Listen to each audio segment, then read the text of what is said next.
दोस्तों, आज की इस वीडियो में हम सीखेंगे परसेंटेज के बारे में। परसेंटेज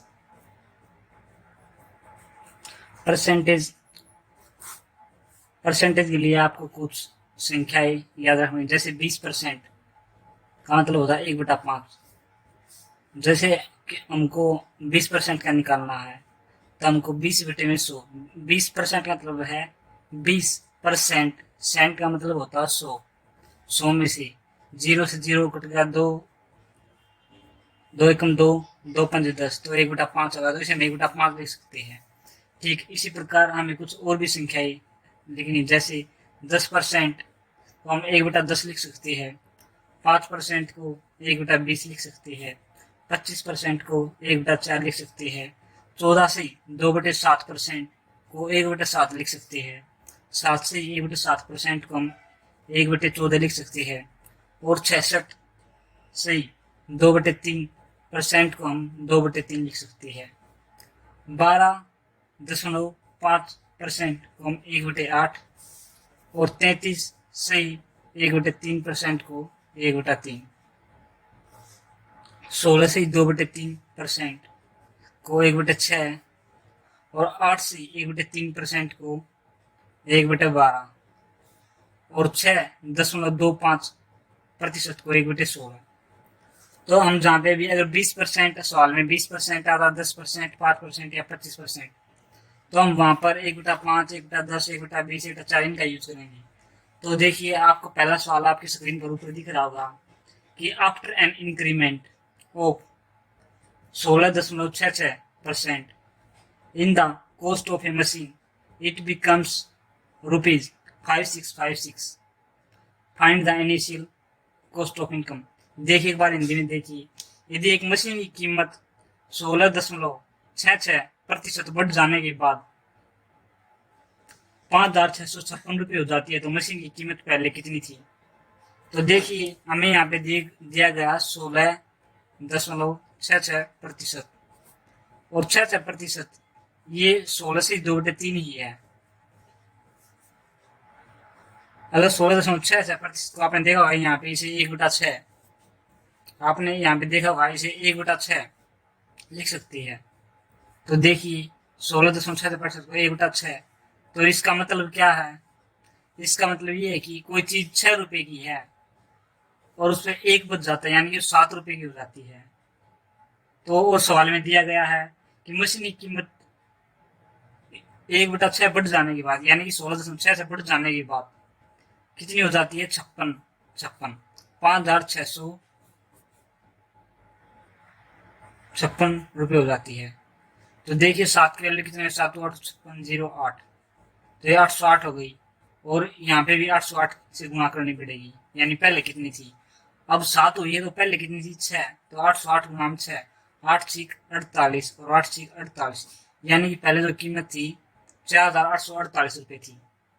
तो चलिए अगले सवाल पर चलते हैं। अगला सवाल आपको ऊपर स्क्रीन पे दिख रहा होगा, देखिए। एक स्टूडेंट है, a student requirement 36% marks to pass in an examination. He scored 24% marks and failed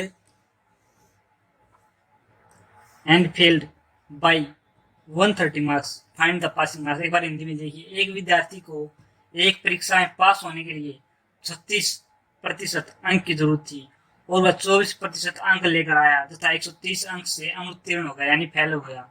तो उत्तीर्ण अंक कितने थे? तो देखिए, जो पहला विद्यार्थी है उसने अंक प्राप्त किए 36%, 36%, और दूसरे ने प्राप्त किए 24%। जो 24% वाला वो फेल हो गया, कितने नंबर से? 130 नंबर से। देखिए, अगर इसे हम 130 नंबर और दिला दे तो ये भी पास हो जाएगा। तो यानी कि इसका 36% और इसका 140%। तो देखिए, इनके इनके बीच में मतलब इससे ज्यादा नंबर लेके आए, इतने कम नंबर है, और ये तो बिल्कुल पास पास हुआ है। तो देखिए, इनके बीच का 24% और 36% का के बीच में अंतर है 12% का, और 12% की वैल्यू है 130। तो देखिए हमसे पूछा गया है कि जो पास होने के लिए कितने अंक चाहिए थे, तो यानी जितने उत्तीर्ण अंक है और पासिंग मार्क्स वो कितने थे। तो 12% की वैल्यू 130, तो यहाँ पे 36% की वैल्यू निकालनी है हमें। तो 12 तिया इसे 3 से गुणा कर देंगे तो 36% हो जाएगा, और इसे भी 3 से गुणा कर देंगे, 13 तिया 39, ये 39, 390, यानी कि जो पासिंग मार्क्स है वो 390 थे। तो दोस्तों ये सवाल कंप्लीट हो गया। देखिए अगला सवाल देखते हैं। आपको ऊपर सवाल स्क्रीन पर दिखाई दे रहा होगा। A student got 20% marks and failed by 30 marks. Another student got 32 marks and scored 42 marks more than passing marks. Find the passing marks in an examination. तो हिंदी में देखिए, एक छात्र ने 20% अंक प्राप्त किए और 30 अंक से अनुत्तीर्ण हो गया। दूसरे छात्र ने 32% अंक प्राप्त किए और उत्तीर्ण होने से 42 अंक ज्यादा लाया। तो उत्तीर्ण होने के लिए कितने अंक की जरूरत है, यानी पासिंग मार्क्स बताने में। देखिए एक छात्र ने 20% अंक प्राप्त किए, तो यहाँ पे देखिए 20% अंक लिए पहले छात्र ने, और 30 अंक से अनुत्तीर्ण होगा, ये हुआ 30 अंक से। और दूसरा जो छात्र है उसने 32% लिए और जो पासिंग मार्क्स है उससे 42 अंक ज्यादा लाया। तो देखिए इतने परसेंट इसने 20% लिए, इसने 32% लिए, उनका गैप होगा 12%। अगर देखिए ये 30 नंबर से फेल हुआ है और ये 42 से ज्यादा लाया पास होने से, मान लीजिए पास होते यहाँ पे वो भी X% या कुछ भी मान लीजिए, आपकी जो मर्जी हो। 30 नंबर इसने से फेल हो गया और ये 42 से पास हुआ, तो जो इनके बीच का गैप होगा, अगर इन नंबर को जोड़ दे 30 तो ये पासिंग मार्क्स आ जाएंगे, यानी ये पास हो सकता है यहाँ पे। और इसके इतने ज्यादा है और दोनों का गैप है 12%, तो 30 और 42 होगा 72। तो 12 की वैल्यू 72 है। और हमें बताना क्या है कि उत्तीर्ण होने के लिए कितने अंकों की जरूरत थी। तो देखिए 12 की परसेंट, इसको 12 छिके 72, 1% की वैल्यू आ गई 6। तो यानी कि ये 30 है, 30/6, यानी 6 पंजे 30, यानी 5% यहाँ पे हो गए। 20% प्लस में ये 30 नंबर, और 30 नंबर की कितने परसेंट है के बराबर है, 5% के बराबर, तो यानी कि 25% नंबर चाहिए थे। और नंबर कितने हो गए 25% के हिसाब से, 25 छिका यानी कि 1% 6 के बराबर, तो 25% तो बराबर होंगे 150 अंक के। तो यानी कि पास होने के लिए 150 अंक की जरूरत थी। तो देखिए अगला सवाल देखते हैं। A B and C score 28%, 36% and 53% in an examination. Respectively, B and C passed the examination, but A failed. One of them passed by 33 marks and A failed by 17 marks. What is the marks in the examination? तो देखिए ए ने जो अंक प्राप्त किए, ए ने प्राप्त किए 28% और बी ने प्राप्त किए 36% और सी ने प्राप्त किए 53%। जो 28 है वो 17 से फेल हो गया, और बी और सी में से कोई एक, या तो बी मान ले या सी, इसमें दो केस में, पहले एक बार बी को मानेंगे एक बार सी को, और फिर दोनों को देखेंगे, दोनों सा ठीक होगा वही इसका उत्तर होगा। बी और सी इनमें से कोई एक 33 अंक से पास हुआ है, तो पहले केस फर्स्ट, तो पहले केस में मान लेते कि जो बी है वो पास हुआ है 33 नंबर से, ये 33 नंबर से पास हुआ है। तो देखिए 33 और 17 50 हो गया, और 28 और 36% का जो गैप है वो 8% हो गया। 8% की वैल्यू 50 है। तो सबसे पहले तो हमें निकालना पड़ेगा ये पासिंग मार्क्स कितने हैं। अगर ये पास होता है या नहीं, या इनको एक बार चेक करते हैं। 8% की वैल्यू 50 है, तो यहाँ पे 4% की वैल्यू 25 हो जाएगी। और देखिए हमें निकालनी 33 नंबर की, तो यहाँ पे 4/25 और यहाँ पे 1 रह गया। 33 से इसकी गुणा यहाँ पे कर देते और 33 से यहाँ पे देखिए 33 की वैल्यू कितनी आती है। तो इसको हम 4 से गुणा कर लेते हैं यहाँ पे भी और यहाँ पे भी, ताकि ऐसा यहाँ पे 100 जाए। 100/16 गुणा 33 बराबर 33। 33 अंक की वैल्यू, 33 अंक कितने के बराबर है, कितने परसेंट के बराबर है, ये पता लग जाएगा। तो देखिए 16 तिया 48, 48 हो गए, यानी 33 को हम ये भी लिख सकते 30 + 3। तो पहले 16 की 3 से करेंगे, 16 तिया 48 और 16 की 30 से 16 तिया 48, 480, यानी कि आ गया 8, 2 और 5, 528, 528 के बराबर, यानी कि ये आ गया। और बटे में 100, 500 आ गया और यहाँ पे परसेंट लग जाएगा, तो 5.28% यानी परसेंट, ये वैल्यू आ गई 33 की। जो 36% है इसमें से घटाएंगे, देखिए 36% माइनस इतने से पास हुआ 33 की वैल्यू 5.28%, तो इसमें से गया तो आएगा 30.72%, यानी कि इतने से पास था। अगर केस 2 में दूसरा केस देखते हैं हम, केस सेकंड, ABC, इसके 28% थी, इसके 36% और इसके 53%।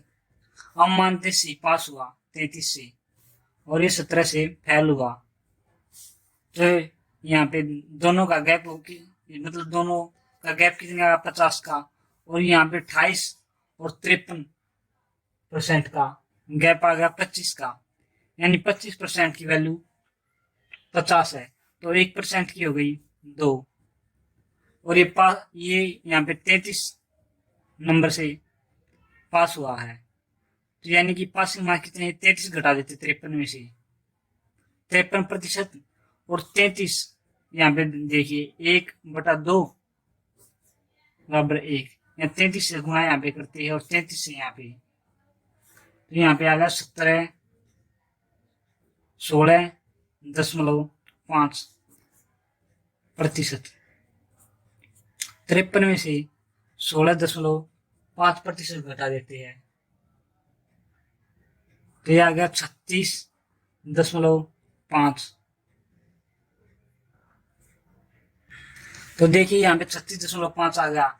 अगर इस हिसाब से देखा जाए तो बी है जो उसको 36% अंक आए, वो 36.5 के पास है, तो इसमें तो बी फेल हो जाता है, तो यानी कि जो केस है गलत हो गया, यानी सी पास नहीं हुआ और बी पास हुआ है, मतलब कि दोनों पास हुए हैं। ये 33 अंक से पास हुआ है, ये कुछ और ज्यादा अंक से पास हुआ होगा। तो देखिए अब हम देखेंगे कि जो पासिंग मार्क्स तो कितने थे, यानी जो उत्तीर्ण अंक है वो कितने थे। तो जो सेकंड केस है ये तो होगा गलत। तो अब पहले केस में देखते हैं, तो यहाँ पे 8% की वैल्यू 50 थी और 4% की 25। अगर ये 4% की वैल्यू 25 थी, 4% की वैल्यू 25 थी, तो 100% की कितनी होगी, इसको यहाँ 25 से गुणा कर देते हो और इसको भी 25 से, यानी 25 चौका 100, यानी 100% की वैल्यू आ गई जो 625 आ गई, यानी 100%, यानी टोटल जो मार्क्स थे जो भी एग्जामिनेशन था उसमें 625, जो एग्जाम में 625 नंबर की परीक्षा थी। और अब हमको निकालने पासिंग मार्क्स। पासिंग मार्क्स कितने होंगे 28%। 28% से जो ए है वो फेल हुआ, प्लस में 17 नंबर। तो देखिए 28% की वैल्यू क्या होगी, 4% की वैल्यू है जो 25 है, तो इसको 28 बनाने के लिए क्या करना पड़ेगा, 7 से गुणा करनी पड़ेगी इसकी, 7 से गुणा कर दी, 7 चौक 28, और इसकी भी 7 से करनी पड़ेगी, यानी जो 175 ये आ गया। 28% की वैल्यू आ गई 175, 28% प्लस 17, यानी 175 प्लस 17, 117 बटा 185 और 192, यानी 192 नंबर है जो वो पासिंग मार्क्स है। तो चलिए अगले सवाल। तो देखिए अगला सवाल, ए solution contains 18% of salt from which 25 kg of water is removed. The quantity of salt remains 24% in that solution, find the initial quantity of solution. तो देखिए कोई भी एक सॉल्यूशन है, एक मिश्रण है जिसमें 18% जो नमक है, साल्ट है, नमक 18% नमक है, जिसमें से 25 kg पानी निकाल दिया। ये जो 18% है, मतलब 100% का सॉल्यूशन है, उसमें से 18% नमक है और इसमें से 25 किलो पानी निकाल दिया। तो जो अगला जो मिश्रण होगा उसमें जो नमक की क्वांटिटी है या नमक की मात्रा है वो 24% रह जाती है साल्ट क्वांटिटी। तो बताना जो पहले जो मिश्रण था तो उसकी वो मिश्रण कितना था। तो देखिए जो नमक की क्वांटिटी है वो कितनी है, तो हम कहेंगे क्वांटिटी ऑफ साल्ट कितनी है, टोटल यानी सॉल्यूशन जितना, टोटल गुणा में परसेंट यानी जितने परसेंट है। तो देखिए ये आप एक बात समझने की कोशिश कीजिए, जो साल्ट है उसकी क्वांटिटी सेम रहती है, उसमें साल्ट की क्वांटिटी सेम रहती है। पहले 18% थी, अब 24% हो जाती है उसकी परसेंटेज। लेकिन जो नमक उतना ही रहता है, जब किसी सॉल्यूशन है उसमें नमक है, जब उसमें से कोई पानी हटाया जाता है तो नमक तो उसमें उतना ही रहता है, जो पानी है वो हटा दिया जाता है, पानी सूख जाता है और नमक उतना ही रहता है। 18% नमक था, तो मान लीजिए जैसे ये 100 किलो में 18 था, तो तब भी 18 किलो रहेगा, बस उसकी जो क्वांटिटी है वो परसेंटेज बदल जाए उसका, ये इसका रेशियो इतना है, पानी इतना है और नमक इतना है। तो देखिए जैसे 15 गुणा 8 120 और 12 गुणा 10 120। तो देखिए 15, जब हम कोई एक चीज घटाते हैं तो दूसरी बढ़ानी पड़ती है, और जबकि रहता ही उतना, ये भी 120 है और ये भी 120 है, यानी कि ये 5:4 में, ये 5:4 और ये 4:5 में है। अगर कोई 5:4 में है, ये 5 4 से गुणा होती है, तो अगली बार ये जो 4 होगा तो इसको 5 से गुणा करना, ये तभी बराबर होगा, ये 520 520, ये तभी जो साल्ट की क्वांटिटी बराबर रहती है। तो देखिए हमें साल्ट यहाँ पे बराबर रखना है, जितना तब था उतना ही रखना है। तो देखिए 18%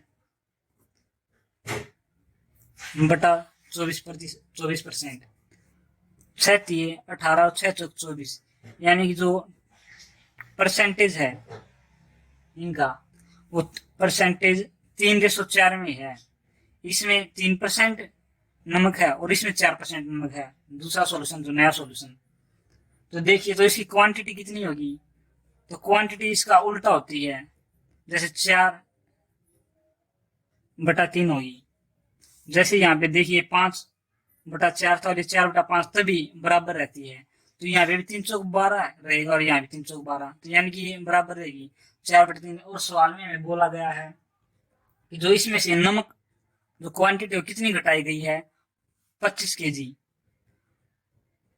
25 किलो जो पानी हटाया जाता है, क्वांटिटी टोटल ये इसमें से कितना घटा है, घटी कितनी है 1, और 1 की वैल्यू है 25 केजी। और अब हमसे पूछ रहा है जो शुरू में ये जो पूरा सॉल्यूशन था क्वांटिटी थी कितनी थी, तो यहाँ पे 25 की गुणा 4 से कर देंगे, 4 गुणा 25,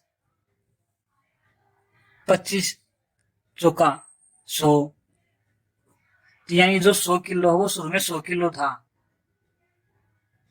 और बाद में वो 75 किलो हो गया, 25 या 75, 25 गुणा में 3, 25 या 75, 25 केजी रह जाता बाद में। तो देखिए एक अगला सवाल वो भी ठीक इसी प्रकार से है। देखिए ए फ्रेश फ्रूट कंटेन 90% वाटर, कोई ताजा फल है उसमें 90% पानी है and dry fruit contains 20% water, और जो सूखे फल है उनमें 20% पानी है। How much dry fruit can be obtained from 20 kg of fresh fruit. जो जो फ्रेश फ्रूट, जो ताजा फल है उसमें 90% पानी है और जो सूखे उसमें 20%। तो अब ये पूछ रहा है कि 20 किलो ताजा फलों में से कितने सूखे फल निकाले जा सकते हैं। तो देखिए यहाँ पे जो फल है वो ताजा यानी फ्रेश फ्रूट, और ये ड्राई फ्रूट, इसमें 90% पानी है और इसमें 20% पानी है। तो देखिए एक उदाहरण के लिए आपको सुनाते हैं। जैसे एक अदरक होती है, अदरक, उसमें पानी होता है और अदरक के सूख जाने के बाद सौंठ बनती है। जो अदरक है और सौंठ है दोनों है तो अदरक ही, लेकिन जो अदरक है उसमें पानी ज्यादा होता है और सौंठ बिल्कुल सूख जाती है। यानी जो फल होता है वो उतना ही रहता है, जो उस पानी की मात्रा होती है वो घट जाती है। तो देखिए यहाँ पे पानी दिया गया है, 90% पानी है सूखे फलों में और इसमें 20%। यानी जो फल है यानी जो सूखा है वो कितना है, ये 10%, यानी 100 में से 10, और ये 20% यानी कि 80%, यानी कि इतना है। जो ये परसेंटेज है, यानी कि जो इनका रेशो है 1:8 में आ गया, यानी कि इतना ये फल है। तो क्वांटिटी कितना होगा, क्वांटिटी मैंने आपको पहले सवाल में बताया था। यहाँ पे क्या हमेशा उल्टा होता है, क्वांटिटी हमेशा उल्टा होता है। तो देखिए ये 1/8 है तो ये 8/1 होगा। और मैं बोला क्या कि 20 किलो ताजा फलों में से, यानी जो फल की वैल्यू 8 की वैल्यू इसने दे दी है 20, उसमें कितना सूखा फल निकाला जा सकता है। 8 की वैल्यू 20 है, देखिए आप यहाँ पे कितना गुना है, 2.5 गुना। 8 में 16 और 16 प्लस में 8 का आधा यानी 0.5, यानी 4, 16 4 20। तो यहाँ पे भी 2.5, ये 20 केजी था तो यहाँ पे आ गया 2.5 kg, यानी कि यहाँ पे 2.5 किलो जो सूखा फल बनाया जा सकता है। कि 2.5 किलो की जो 20 किलो फ्रेश फ्रूट होगा ना, तो उसमें से 2.5 kg यानी कि 2.5 किलो ड्राई फ्रूट निकाला जाएगा। तो देखिए इसलिए अगले सवाल पे चलते हैं। तो देखिए अगला सवाल देखिए, fresh fruit contain 68% water and dry fruit contain 20% water. यानी जो ताजे फल है, फ्रेश फ्रूट है, उनमें 68% वाटर है और जो ड्राई फ्रूट है उनमें 20% वाटर है। ये दे रखी है परसेंटेज वाटर की। और आगे क्या कहा है, how much dry fruit can be obtained from 65 kg of fresh fruit. कि जो 65 किलो फ्रेश फ्रूट में से कितने ड्राई फ्रूट निकल सकते हैं, कितने किलो, ये बताना है। ड्राई फ्रूट कितने होंगे। तो देखिए इस सवाल को हम देखते हैं। जो यहाँ पे जो वाटर की परसेंटेज दे रखी है, यानी कि जो इसमें इतना तो पानी है तो फल कितना हुआ, यानी फल हुआ इसमें 32%, परसेंटेज 32%। और यहाँ पे फल कितना हुआ ड्राई फ्रूट में 80%, यानी कि 20% इसमें पानी है और इसमें 68% पानी 100 में से, यानी 32% इसमें फल यानी ये सूखा है और ये 80% सूखा है। तो अब देखिए यहाँ पे इनका परसेंटेज कितना आ जाएगा, ये 2:5 आ गया। 16 दूनी 32 और 16 पंजे 80, 2:5 ये परसेंटेज है। तो क्वांटिटी कितनी होगी, क्वांटिटी होगी 5:2 यानी 5/2 हो जाएगी। और हमें बोला है कितना 65 kg यानी 65 किलो दे रखा है। तो देखिए यहाँ पे कितना गुना है, ये 15 गुना, 15 पंजे 65, तो ये भी हो जाएगा 15 गुना, 15 दूनी 30, नहीं ये 15 नहीं, तो यहाँ पे 13 गुना, 13 पंजे 65, तो ये भी 13 गुना हो जाएगा। 13 दूनी 26, 26 kg, यानी जो 26 किलो है सूखा फल निकलेगा। 65 किलो ताजा यानी फ्रेश फ्रूट में से जो 26 किलो ड्राई फ्रूट निकलेगा।